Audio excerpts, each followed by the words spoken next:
The sound is almost empty. Not silence, but something heavier. A distant metallic clang echoes through a corridor no camera is allowed to fully show. A door shuts somewhere far away.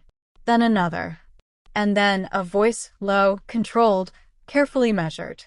A correctional officer pauses outside a cell in federal custody. The name on the file is familiar, almost haunting in its cultural weight. Josh Duggar. But inside the cell, there is no public figure. No reality TV childhood. No smiling family interviews. No cameras. No audience. Just a man sitting under fluorescent light that never turns off properly. And according to internal accounts that have circulated quietly among those familiar with his case, there is a belief forming inside him that is more dangerous than the sentence itself. Not anger. Not denial. But something far more personal. Betrayal. Because in his mind, whether accurate or not, whether justified or distorted, there is one thought that refuses to leave him alone. I was left behind. And that belief, once it takes hold, begins to reshape everything. The way he sleeps. The way he speaks. The way he thinks about his own family. But here's the question no one can ignore.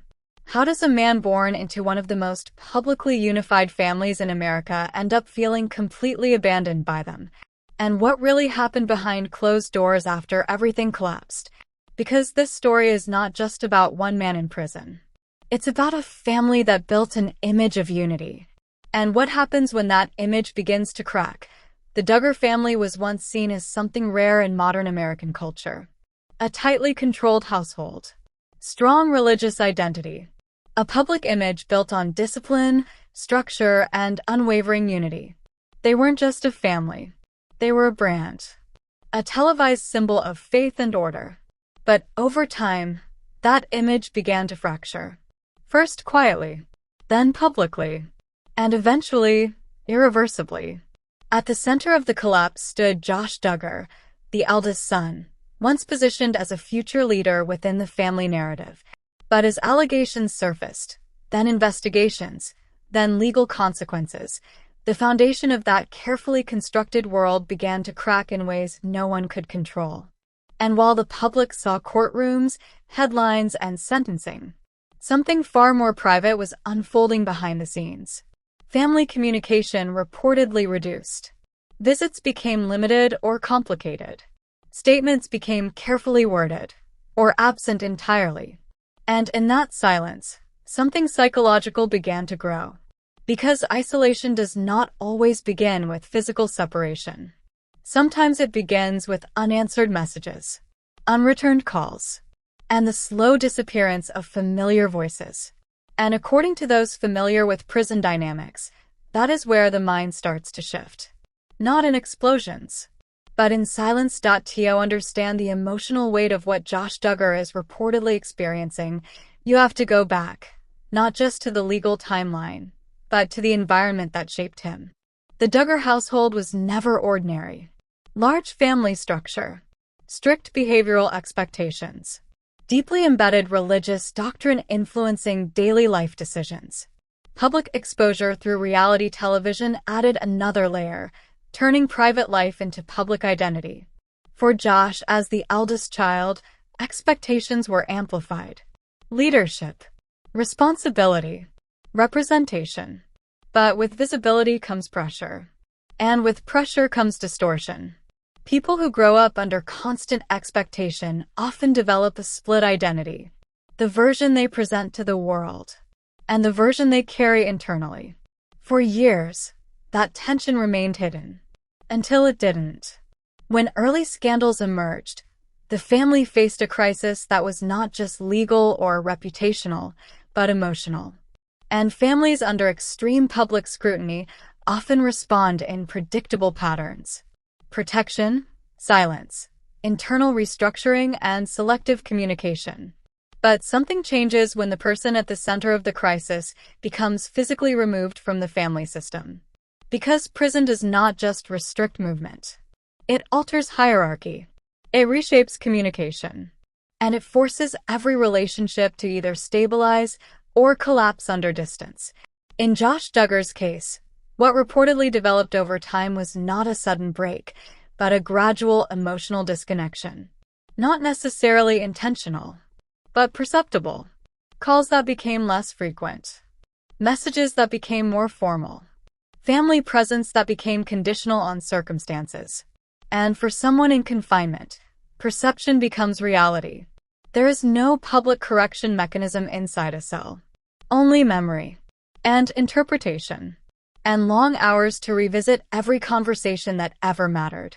Inside correctional environments, emotional narratives tend to intensify over time, not because outside events change dramatically, but because internal isolation magnifies small details.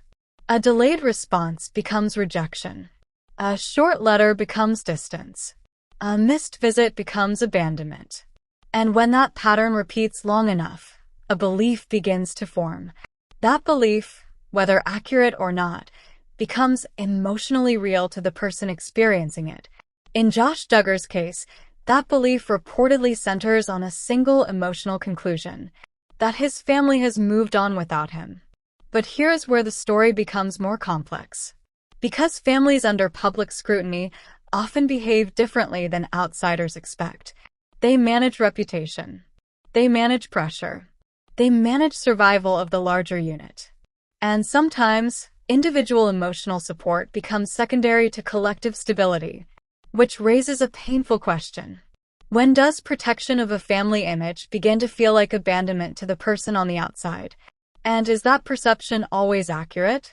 Or is it shaped by distance, isolation, and time? There is a kind of silence that doesn't feel empty. It feels intentional, like something was once there and was carefully removed.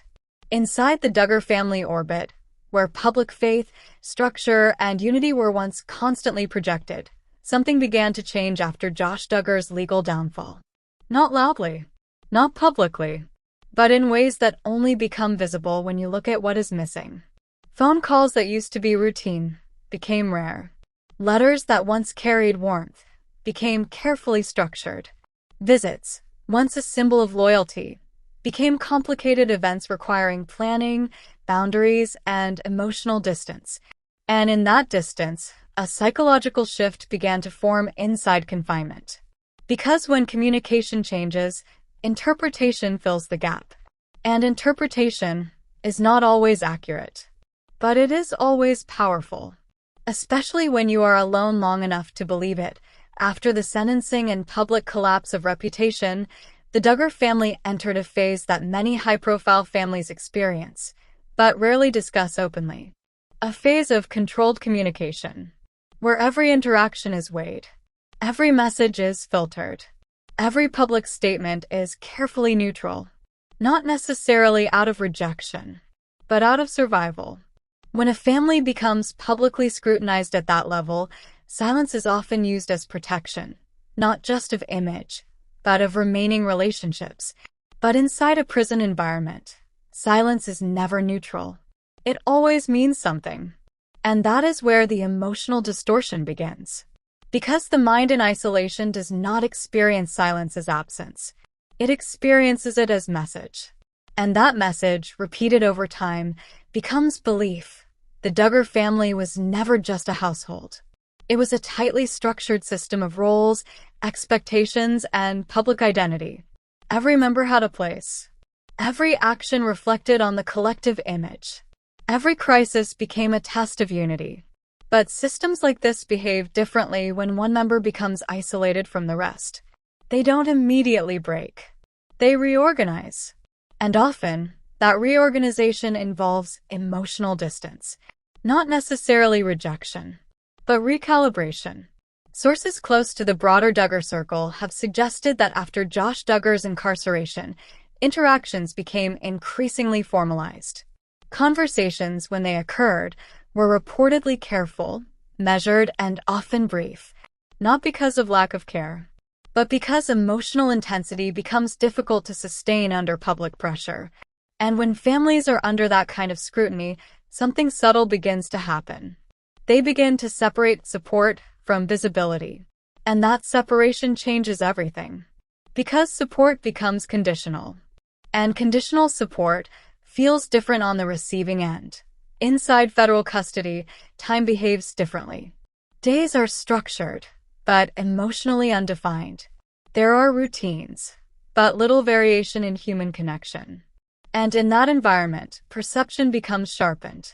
Small changes in communication carry disproportionate emotional weight.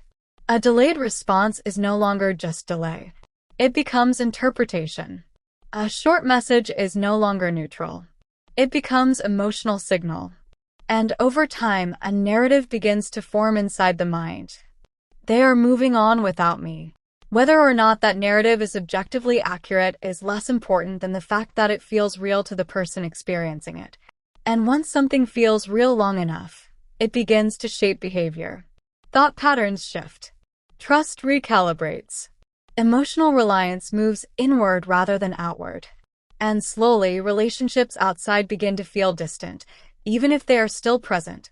Publicly, the Duggar family has maintained a controlled presence. Carefully worded statements.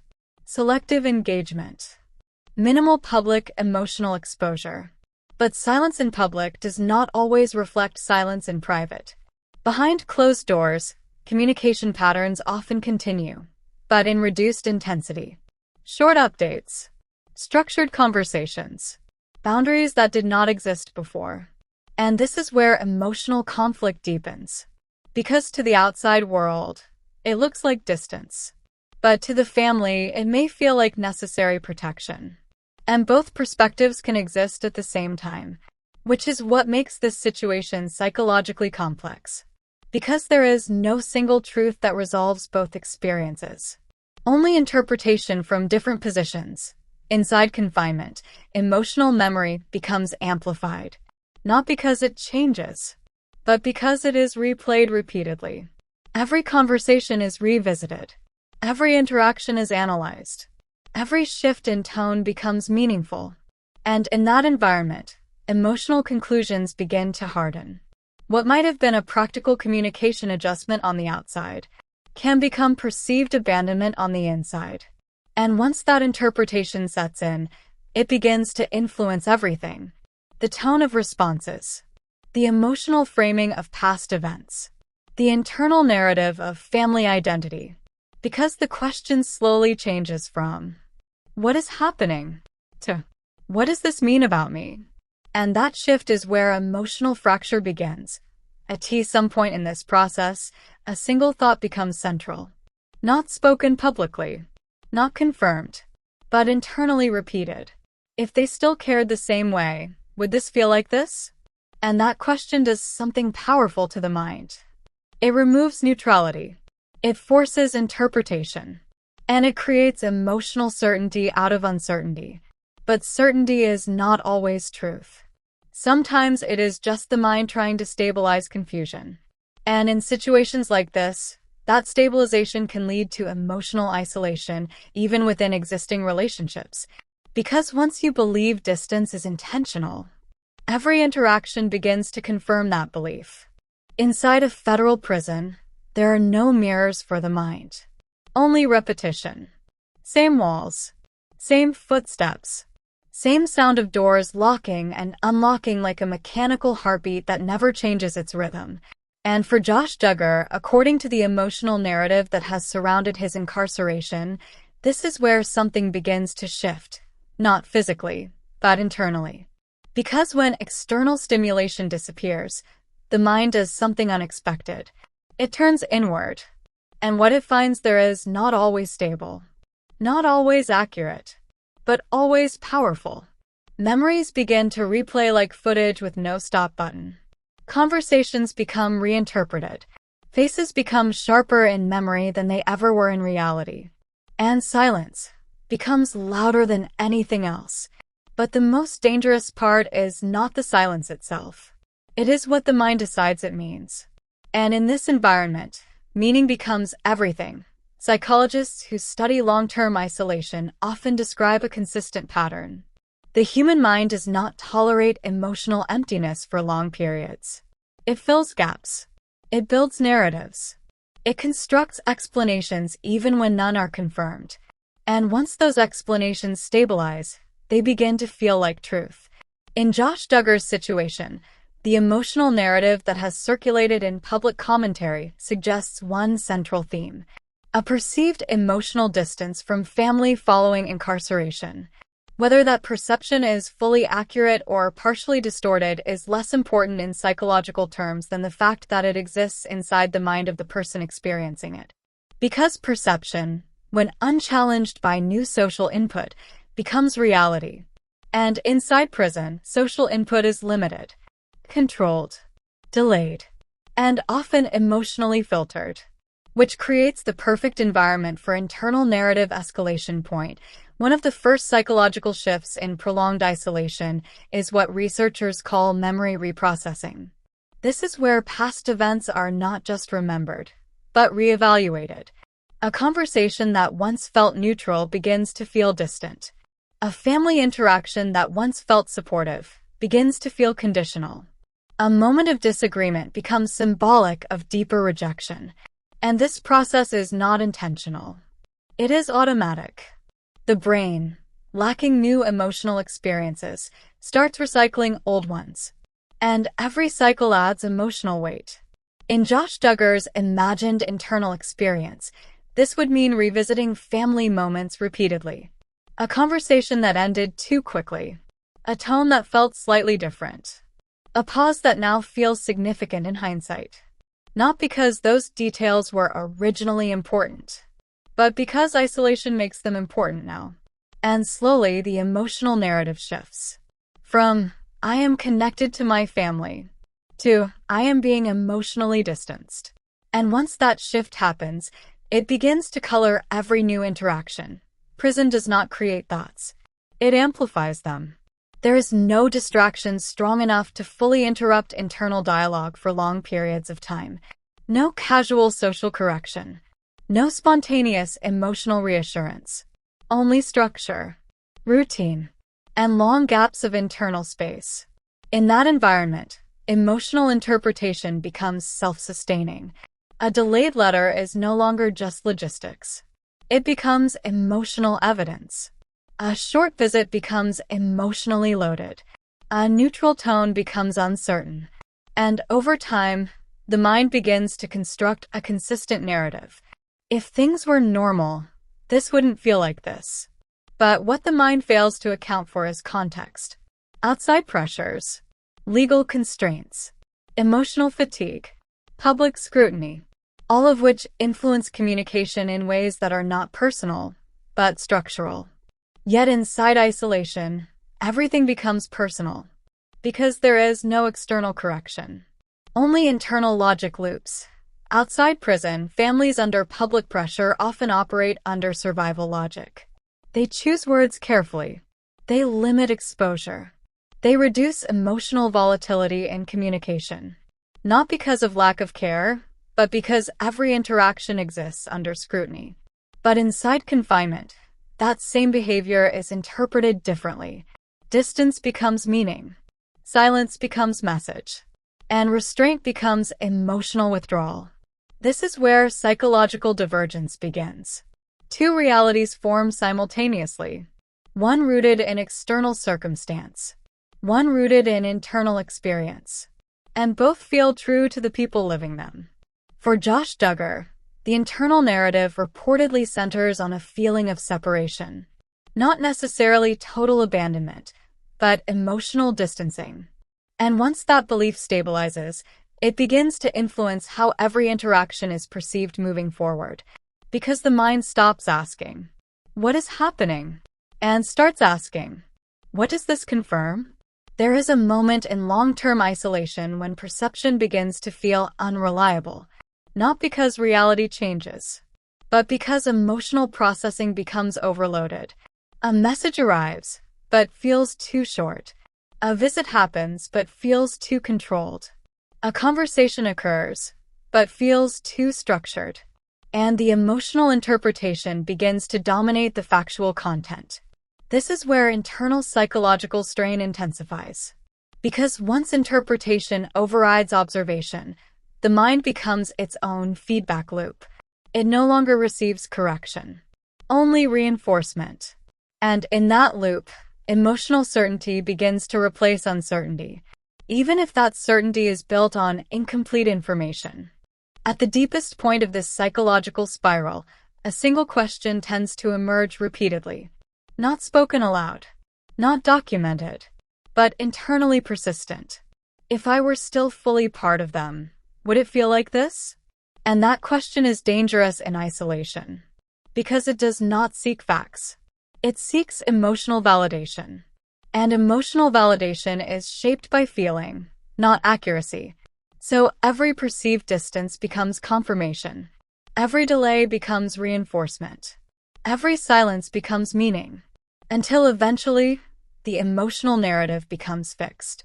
Not because it is objectively true, but because it has been experienced repeatedly without contradiction. There are moments in isolation that don't announce themselves.